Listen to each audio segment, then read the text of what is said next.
And you know what else is peak comedy? This.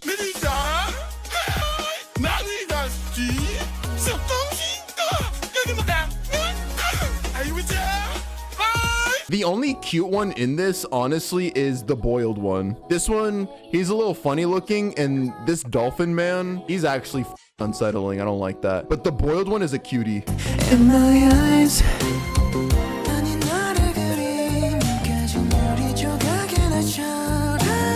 Hello, YouTube. In today's video, we are going to be watching another disturbing, disgusting, abhorrent, repulsive, gag-inducing true crime case.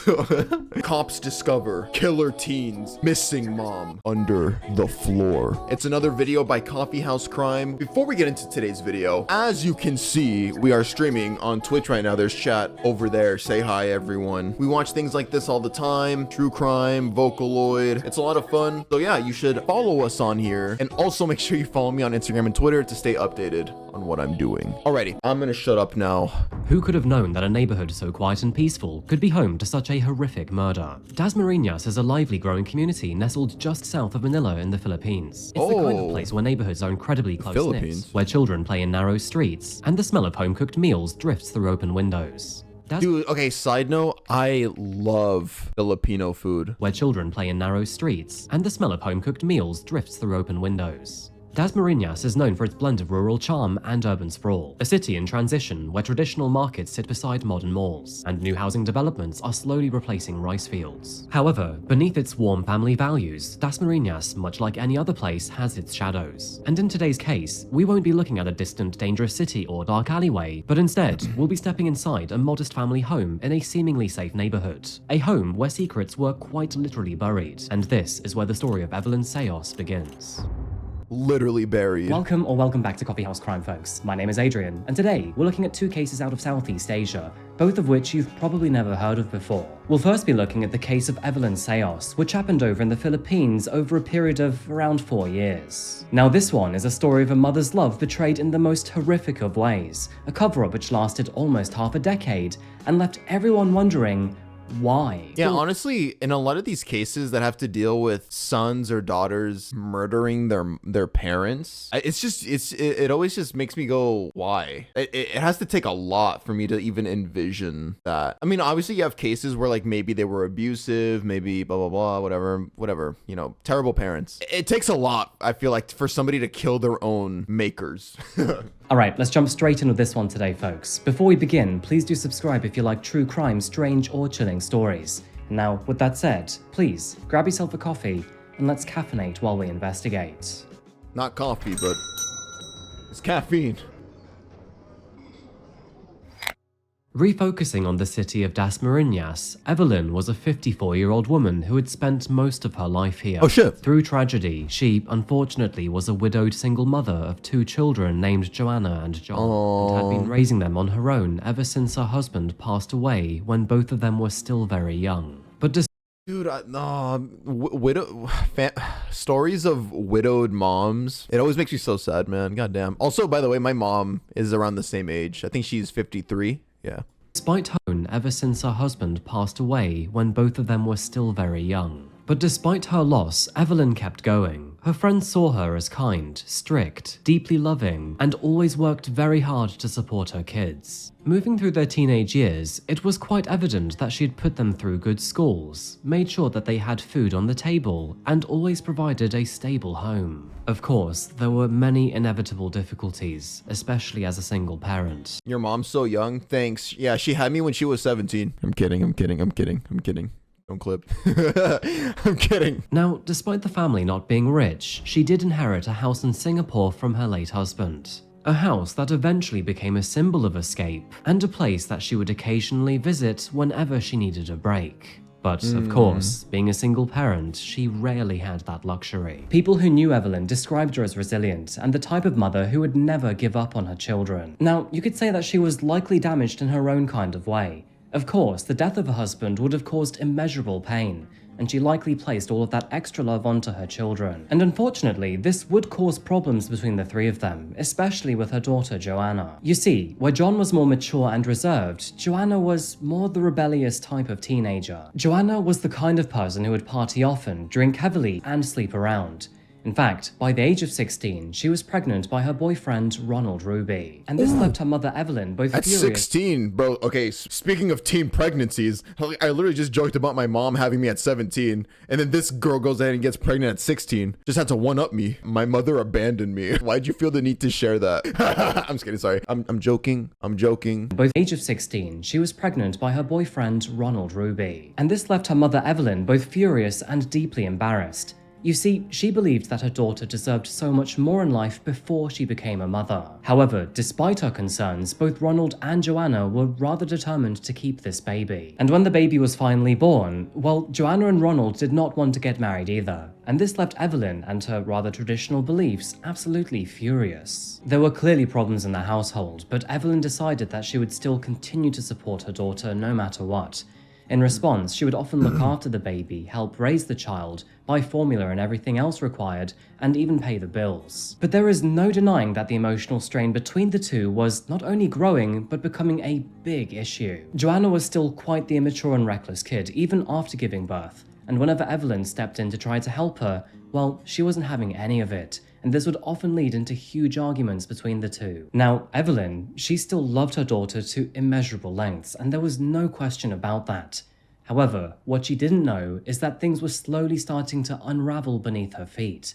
A darkness was growing inside her home, and soon enough, she would vanish without a trace. Are you gonna do that to your own mom, who was, first of all, allowing you to live there, no questions asked, and then she saw you got pregnant at 16?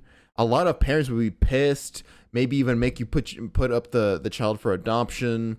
They'd maybe even pressure you to fucking abort it. But no, you can have it. She starts helping you raise it because your ass is still immature. You want to be out having fun. So she's left not only having to feed you, the 16, 17-year-old, your brother, but now your daughter, her now grandson or granddaughter. I forgot if it's a boy or a girl. But yeah, she's taking care of all of you. Be grateful.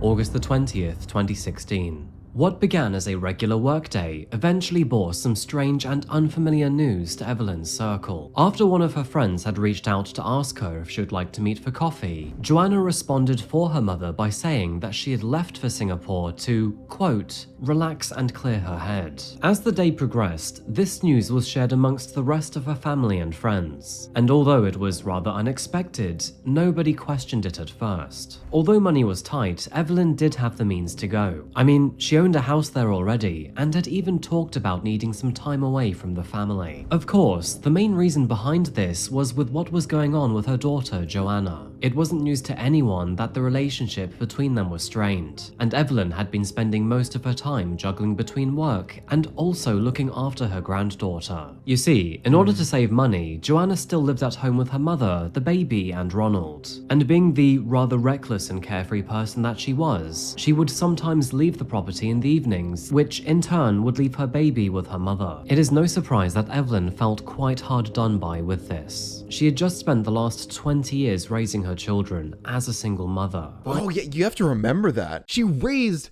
2 children by herself. The husband died. She had no help. Imagine telling her now, oh wow, thanks mom. Now do it again with my kid because I can't be bothered to be home. I want to go out and have fun. Anyway, see ya. Like, what an asshole. You know what makes it sadder? I'm sorry I keep pausing. We tend to forget our parents, whether, you know, mom or dad. In this case, it's a mom. She's just a girl, man. You gotta remember, there's a girl in here, a little girl. She wants to have a life. She wants to go have fun, go with her friends. Like, you're just taking her life from her, man. Come on. Well, it kind of felt like her daughter was just making her repeat the entire cycle all over again. And so, who was anyone to judge Evelyn for needing some time away to find herself again? But as the days turned into weeks, something began to feel off. And when 1 month became 2, her friends concluded that this was wildly out of character. Even stranger, although Evelyn was active on Facebook and occasionally posted updates on her timeline, she seemed to refuse all other forms of communication. There were no phone calls, no video chats, no selfies from the airport, or any updates from Singapore. Oh, God. Which is odd because historically, she would always share this with friends. Oh shit. It was around this time that her friends noticed that her posts were short, impersonal, and out of character. Not only was she not using emojis anymore, but her whole kind of way of interacting seemed to be extremely stiff and not the usual Evelyn. Oh, was her daughter pretending to be her mom online? Her family members tried to call her. Well, she wouldn't pick up the phone. She would only reply to text messages, and even that was rare. As the weeks slowly turned into months, all of her family and friends became suspicious.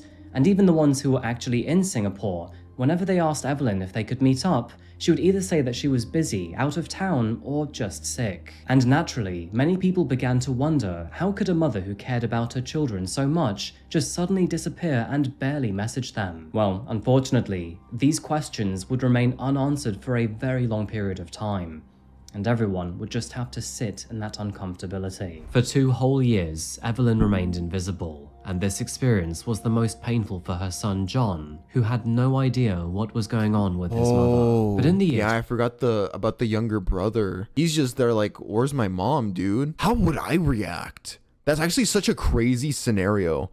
What if you found out your sibling killed your mom? Bro. And then, yeah, she was missing for, wait, what did she say? For 2 years, your mom is just gone? Hell no. I wouldn't even make it to 2 years. By month 1, I'm launching an investigation, bro.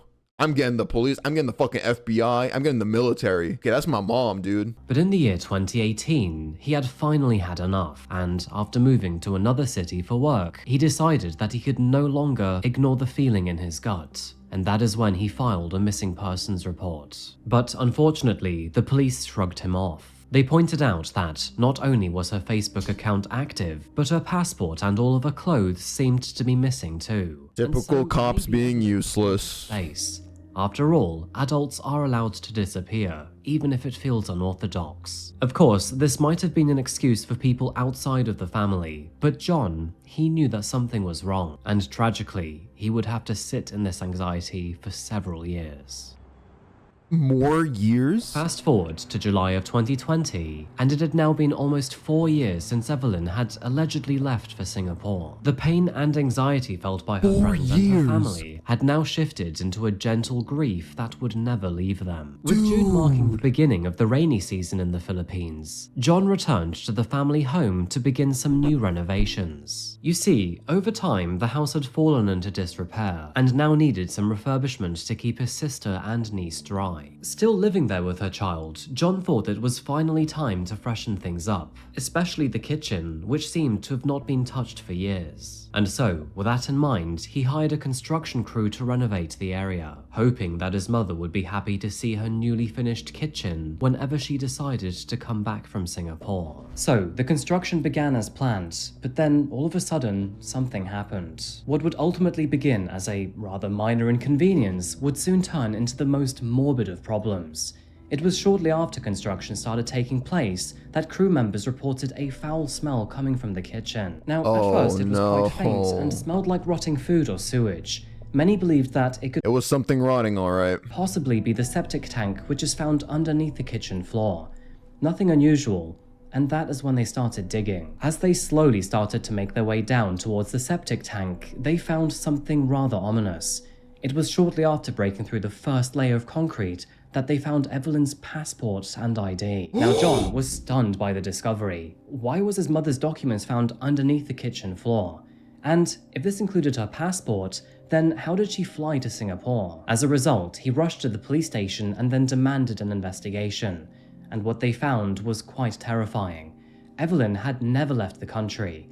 Not in 2016, and not any year after. So, what did this mean, and where would they find her? Investigators arrived at the home the following morning, and by now, the smell had definitely worsened. The morbid thing on everyone's mind was what they may find beneath. Of course, it is true that, even in death, a human wants you to know exactly where they are. Detectives began to break through the floor, where they would then find a layer of cracked cement, with the smell growing even worse from those cracks. Oh, when they finally shit. got beneath the cement, they caught sight of the property's septic tank, and after breaking into that tank, they found a body. Curled up, decomposed, and unrecognizable. What's a septic tank? How does that look like? So it's like this block in the sewage system, right? So the daughter just like threw him in there? How could you do that to your mom? It's not even just killing her, but then doing that to her body. How fucking, again, it's almost like it's one thing to kill, which is already a crazy thing to say, but then to so disgustingly treat the body of your own mom like that, throwing it away in something like this, like a fucking animal. What the hell is wrong with you? I mean, even animals would deserve more respect than that.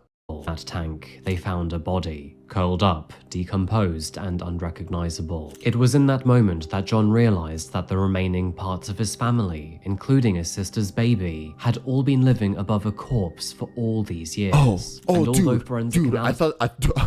Dude, when he mentioned the baby, I thought the baby was thrown in there too.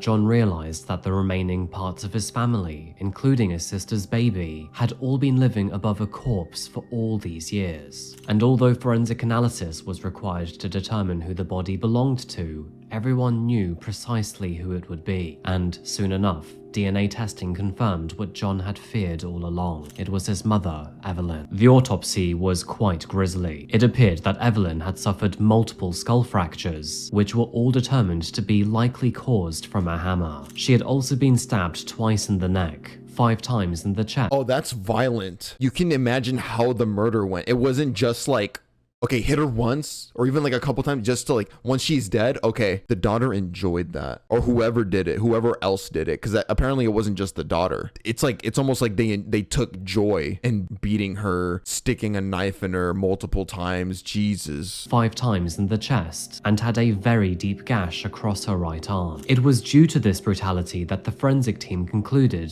that it looked like a crime of passion and hatred, a killing filled with rage. Exactly what we're saying. Who would want to murder Evelyn? And why with so much anger and violence? With Evelyn being found beneath the kitchen floor, suspicion immediately turned to all of those living inside the property at the time, that of course being Joanna and her boyfriend Ronald. But of course, these allegations were extremely heavy. I mean, how could a daughter decide to murder her mother like that?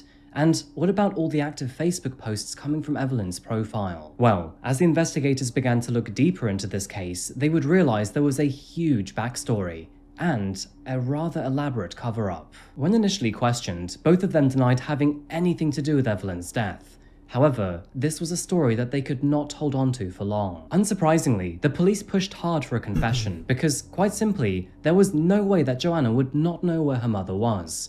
And she had no idea what to say in reply. Yeah, first it was for 2 years, but now it's been 4 years at this point. Like, cut the bullshit. How do you lie about that? Eventually, she cracked right in front of the officers, a full-fledged confession behind waves of tears and apologies. And for the next hour, detectives would learn and hear about Joanna's most evil moments. As the months of heated arguments and troubling threats turned into years, she's crying because the she got relationship caught. between Evelyn and Joanna had started to sour. It is obvious that Evelyn had always loved her daughter and that she would never waver on that. But it's also clear that she was growing increasingly frustrated with Joanna's behavior. Not only had she turned into the rebellious teenager that she became, but her thoughtless actions would end in her becoming pregnant too. And to compound to this problem, her marriageless birth seemed to oppose Evelyn's more traditional beliefs. Wait. What exactly was said there?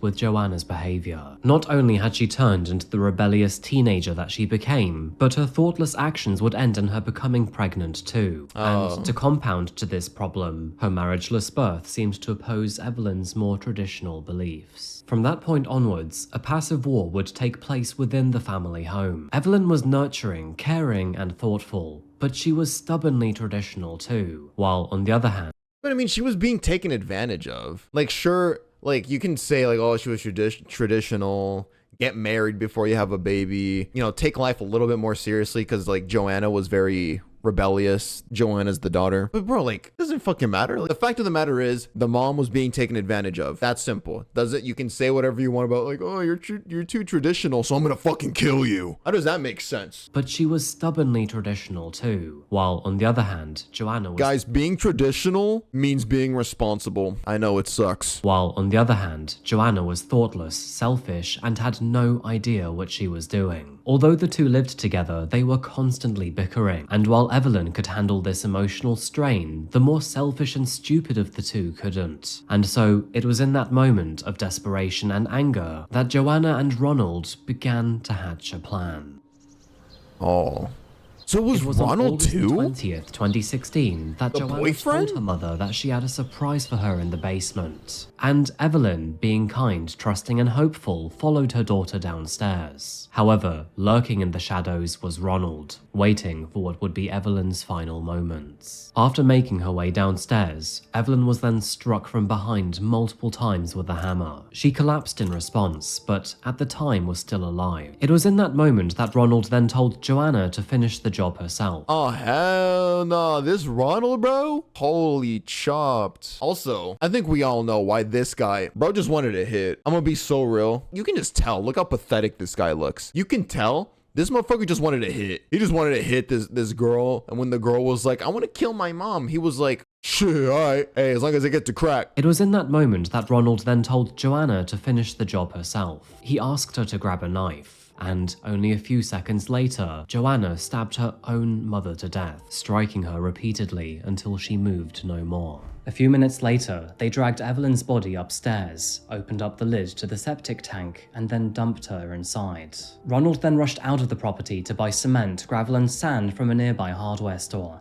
And once he returned, they sealed that tank shut. However, they would make one fatal mistake here, and that is that neither of them decided to install a gas release vent. Throughout the next 2 years, gases from Evelyn's body would slowly build up, cracking the kitchen floor beneath them over and over again. It's kind of morbid to think about, but in a way, Evelyn became the home's ghost, because that kitchen floor would crack several times, and each time, Ronald had to patch that floor back up, completely unaware that eventually it would end them. Funnily enough, but in hindsight, several of the... It's almost like even in the afterlife, she was like, hey, I'm here, bitch. I'm here. ...could smell a rather bad odor coming from the property. Of course, now they know where the smell was coming from, but at the time, they were completely unaware. Meanwhile, Joanna pretended to be her mother online, posting fake status updates and commenting on friends' posts. That's so as if morbid. she was still there, but in Singapore. She would even write fake birthday messages to herself from Evelyn's account, merely to keep up the illusion. And to make matters even worse, Joanna... That's so dark. Pretending to be your mom that you just killed online so that people don't start to raise an eye. And then you wish yourself a happy birthday on your birthday. How fucked can you be? How psychotic can you be? Oh my god.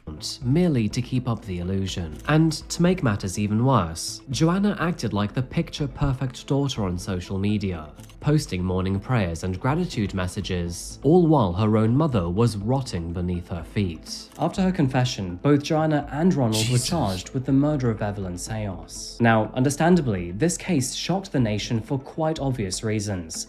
I mean, sheer morbidity aside, whenever a teenager decides to murder her parent, it will always make national news. As far as we know, both of them are now being held in a high-security prison somewhere in the Philippines. But interestingly enough, we don't actually know the status of their case, or how long they are being held for, which personally I find quite frustrating because I've wanted to cover this case for around 2 years now.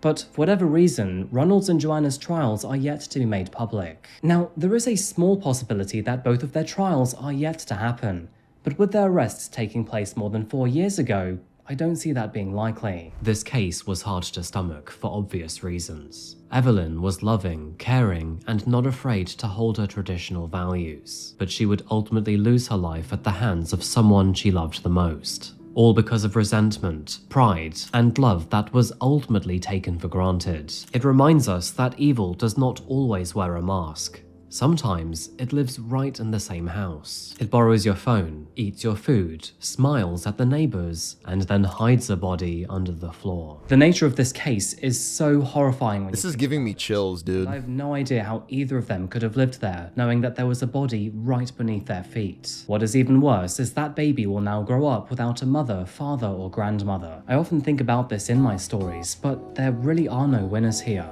Only losers. Wait, that's so dissatisfying though. So like no cases, no trials have been held, and considering it's been so long, this girl, this evil piece of shit might walk free, and the boyfriend as well, or they might just get a slap on the wrist, like, I don't know, serve parole or something. I don't know. Like, look at, it's pissing me off the more, it's making me mad the more that I look at this image. This girl right here smiling, just the face of greed. You get to you're living your best life. Meanwhile, even in this picture, it shows your mom taking care of your fucking kid that you had when you were 16, all because you just wanted to fuck. You just wanted to have fun. You didn't care.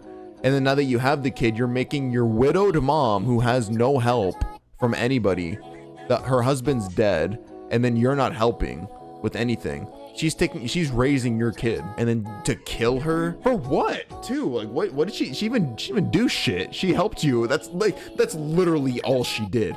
All she did was help you. What the, like, it's like, holy shit. It's not funny, but it's ridiculous. And then yeah, it's just so dark that she pretended to be her mom online to hide it. I don't even want to talk about this anymore. It's making me mad as hell. I'm thinking about my mom. I'm gonna drive back to my hometown and fucking visit my mom and just give her a big hug, buy her flowers. Make sure you tell your mom you love her if you have your mom, okay? Anyway, that's all for today's video. Thank you for watching. I'll see you guys in the next video. Bye, YouTube.